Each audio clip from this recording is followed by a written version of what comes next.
The one I didn't get into was Radcliffe, so I didn't go there. The others I applied to were Wellesley, Mount Holyoke, Sweetbriar. And I had gone to Wellesley on a little visit with my parents. And unfortunately, the girl that they sent out to show us around the campus was the most awkward girl I'd ever seen. And I said, you know, I don't want to go here. My mom did not want me to go to Sweetbriar. She was afraid I would then waste the rest of my life on horses. So she truly didn't want me to go there. So that was my backup.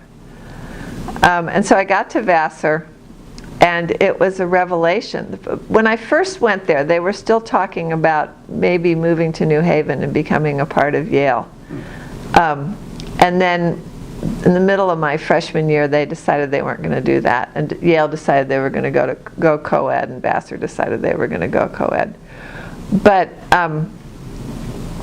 it was a wonderful campus. First of all, it was quite beautiful, and then it was quite a beautiful place. And there was great access to New York. And the boys came and went. So the boys came on the weekends for mixers and stuff, and we sometimes were shipped over to those places for various mixers. But then they were gone, so you did your work. And I was surrounded by girls who were much more intellectual and sophisticated than I was.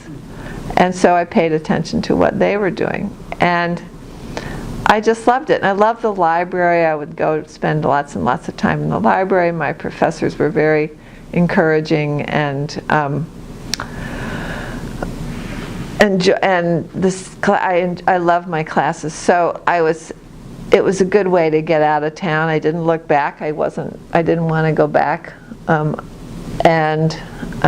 It was also 1967 through 1971, so there was a lot of the sense of student power, of things taking place, of being able to meet interesting boys, and it was great. And it was cheap. I mean, when I first went in 1967, an entire year cost $3,200.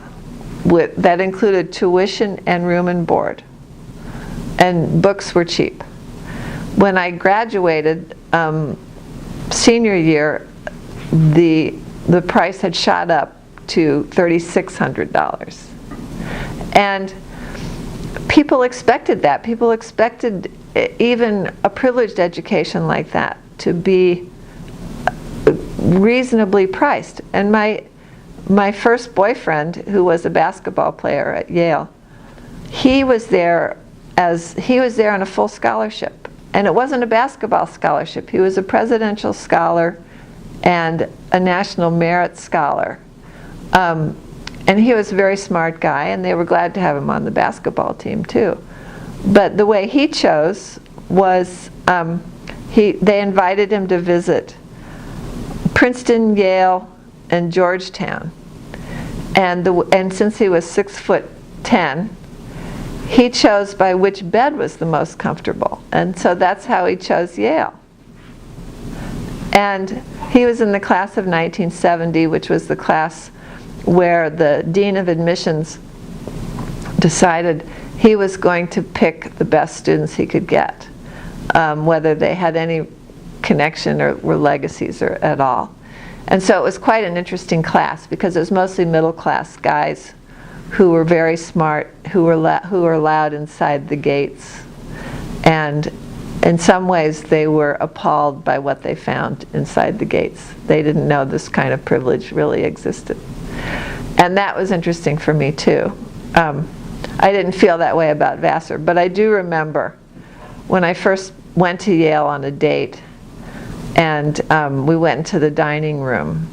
Me and my date and I went to the dining room, and you could go get seconds and you could go get thirds. You couldn't have that at Vassar. So I saw that privilege too, and it was really interesting to me. So it was an interesting time to be going to one of those schools, and I'm glad I went.